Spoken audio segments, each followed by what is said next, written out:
বিসমিল্লাহির রহমানির রহিম। প্রিয় শিক্ষার্থীবৃন্দ, আল্লাহ মাহবুব আদর্শ উচ্চ বিদ্যালয় অনলাইন এডুকেয়ার থেকে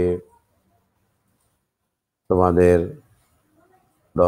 নবম দশম শ্রেণীর কৃষি শিক্ষা বিষয়ের একটি অনলাইন ক্লাস করার জন্য আজ উপস্থিত হয়েছি। আজকের অনলাইন ক্লাসে তোমাদের সকলকে যুক্ত হওয়ার জন্য অনুরোধ জানাচ্ছি। যারা যুক্ত হয়েছে তাদেরকে ধন্যবাদ জানাচ্ছি, যারা যুক্ত হতে পারো নাই তাদেরকে যুক্ত হওয়ার জন্য আহ্বান জানাচ্ছি। প্রিয় অভিভাবকবৃন্দ, আপনার সন্তানকে অনতি বিলম্বে বিদ্যালয় কর্তৃক পরিচালিত অনলাইন ক্লাসে যুক্ত করুন। এছাড়া আজকের এই অনলাইন ক্লাস যারা দেখছেন সকলকে স্বাগতম জানিয়ে পাল্লা মাহবুব আদর্শ উচ্চ বিদ্যালয়ের পক্ষ থেকে অনলাইন ক্লাস শুরু করছি। প্রথমেই পরিচিতি পর্ব। শিক্ষক পরিচিতি: মোহাম্মদ আমির হোসেন, প্রধান শিক্ষক, পাল্লা মাহবুব আদর্শ উচ্চ বিদ্যালয়, পাল্লা, চাটখিল, নোয়াখালী।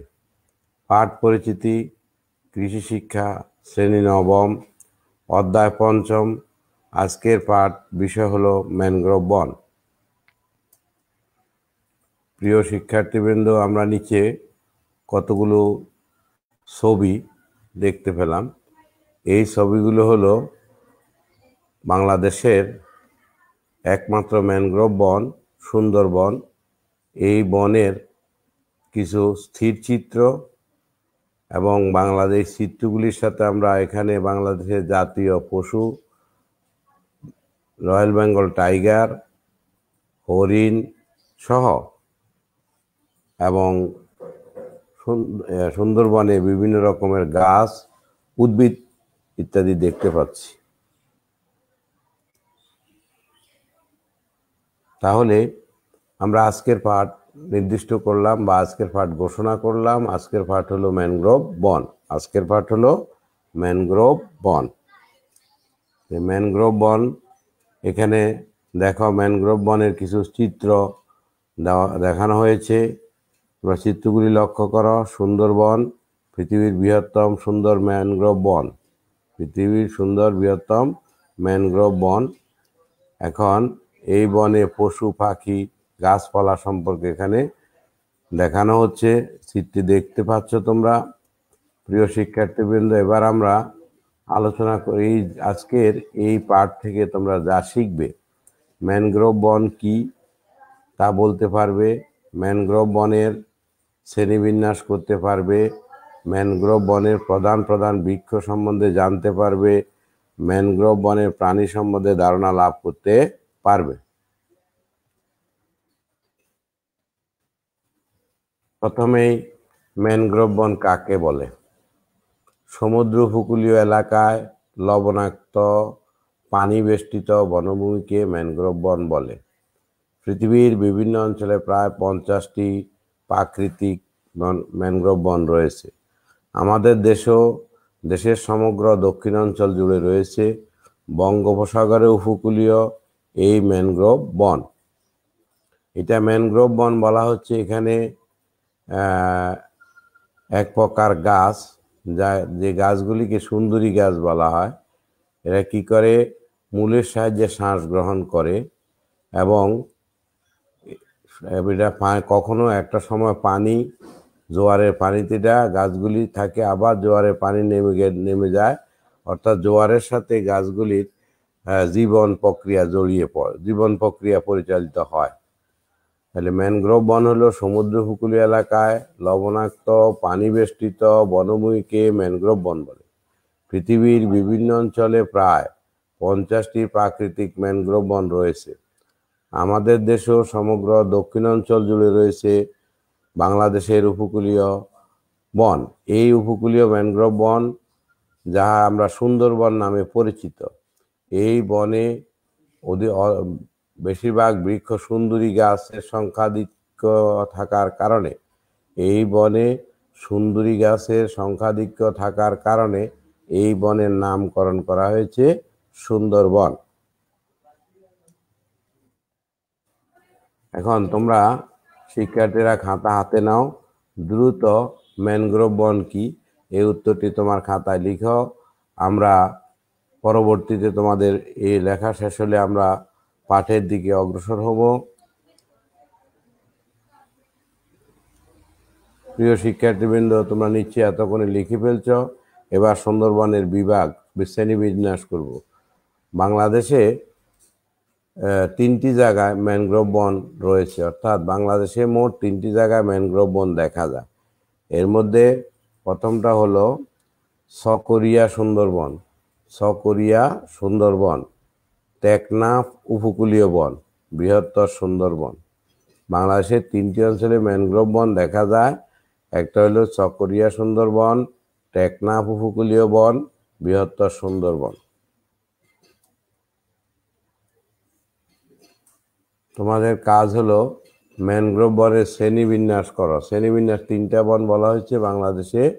একটা হলো সকরিয়া বন, আরেকটা হলো সকরিয়া সুন্দরবন, তারপর হলো বাংলাদেশ সুন্দরবন, আর আরেকটা বলা হচ্ছে তোমাদেরকে সকরিয়া সুন্দরবন, টেকনাফ উপকূলীয় বন এবং বৃহত্তর সুন্দরবন।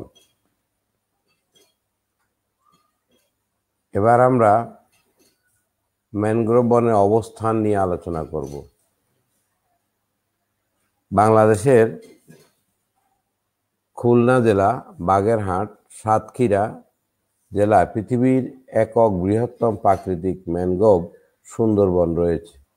এই বনটা বাংলাদেশের খুলনা, বাগেরহাট ও সাতক্ষীরা জেলায় অবস্থিত পৃথিবীর বৃহত্তম প্রাকৃতিক ম্যানগ্রোভ বন রয়েছে। এই বনের বৃক্ষের মধ্যে প্রধানত সুন্দরী গাছ বেশি থাকার কারণে এই বনের নামকরণ করা হয়েছে সুন্দরবন। প্রাকৃতিক ম্যানগ্রোভ বন হচ্ছে আমাদের সুন্দরবন। বঙ্গোপসাগর কোল ঘেঁষে এই বনটি অবস্থিত। এই বনের পরিমাণ 6,01,700 হেক্টর, যাহা বাংলাদেশের আয়তনের প্রায় 4.13%, এবং বন অধিদপ্তর নিয়ন্ত্রিত বনভূমির পরিমাণ 38.12%। তাহলে আমরা এখানে জানলাম যে সুন্দরবন বাংলাদেশের খুলনা জেলা, বাগেরহাট, সাতক্ষীরা জেলায় অবস্থিত পৃথিবীর একক বৃহত্তর ম্যানগ্রোভ হচ্ছে আমাদের সুন্দরবন। এই সুন্দরবনটা বঙ্গোপসাগরে কোল ঘেঁষে অবস্থান করছে।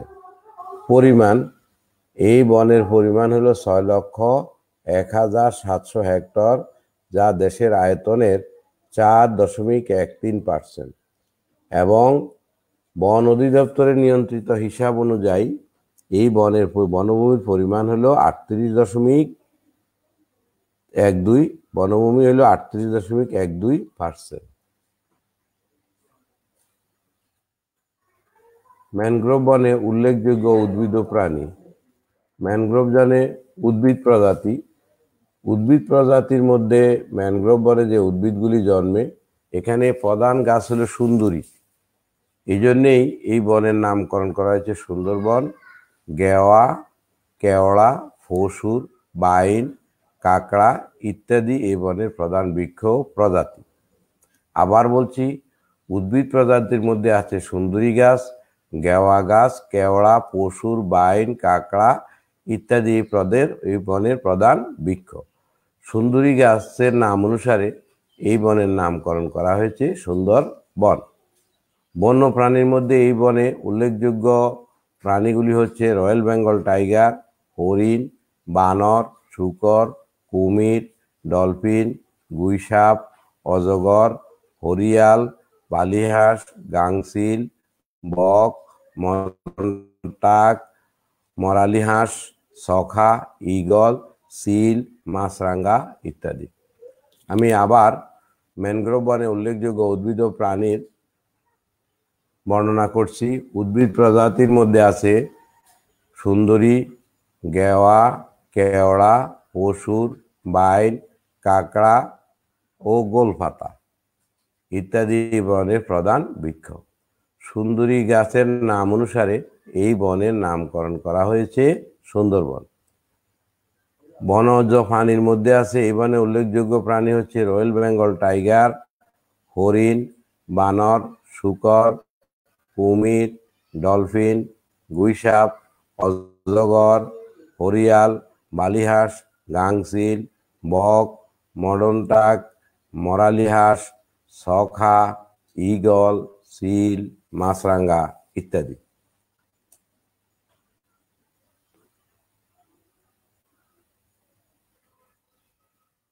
এবার প্রিয় শিক্ষার্থীবৃন্দ, তখন পর্যন্ত আলোচনায় আমরা যা আলোচনা করেছি তার মূল্যায়ন পর্বে যাব। মূল্যায়ন পর্বে প্রথম প্রশ্ন, ম্যানগ্রোভ কি? এটা আমরা আলোচনা করেছি। বাংলাদেশে কয়টি জায়গায় ম্যানগ্রোভ বন রয়েছে? 3টি জায়গাগুলির নাম বলেছি। ম্যানগ্রোভ বনের উল্লেখযোগ্য বৃক্ষগুলি কি কি? কমপক্ষে 2-3টা বৃক্ষের নাম লিখবা। তবে এখানে প্রধান বৃক্ষ লিখতে হবে তোমাকে, সেটা হলো সুন্দরী গাছ।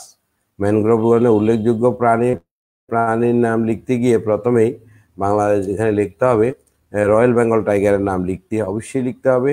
আরও যে কোনো 2-3টা প্রাণীর নাম তুমি লিখবা।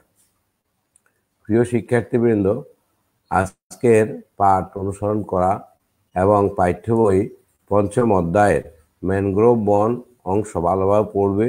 পড়ার পরে বাড়িতে নিজে বসে এই প্রশ্নটির উত্তর ঠিক করবে, খাতায় লিখবে এবং পড়ে নেবে। বাংলাদেশের ম্যানগ্রোভ বনের উল্লেখযোগ্য উদ্ভিদ ও প্রাণীর একটি তালিকা তৈরি করে, অর্থাৎ কি কি উদ্ভিদ বাংলাদেশের ম্যানগ্রোভ বনে পাওয়া যায় আর কি কি প্রাণী আছে তাদের একটি তালিকা ও ম্যানগ্রোভ বনের বৈশিষ্ট্য বর্ণনা করবে। ম্যানগ্রোভ বনের বৈশিষ্ট্য লিখে পড়ে নিবে। এটা পরবর্তী কোনো এক সময় তোমাদের এর উপরে প্রশ্ন করা হবে, যেন তোমরা প্রশ্নের উত্তরটি দিতে পারো। প্রিয় শিক্ষার্থীবৃন্দ, আজকের ক্লাসে অংশগ্রহণ করার জন্য তোমাদের সকলকে ধন্যবাদ জানিয়ে আজকের ক্লাস এখানে শেষ করছি। আল্লাহ হাফেজ, তোমরা ভালো থেকো, আবার দেখা হবে তোমাদের সাথে।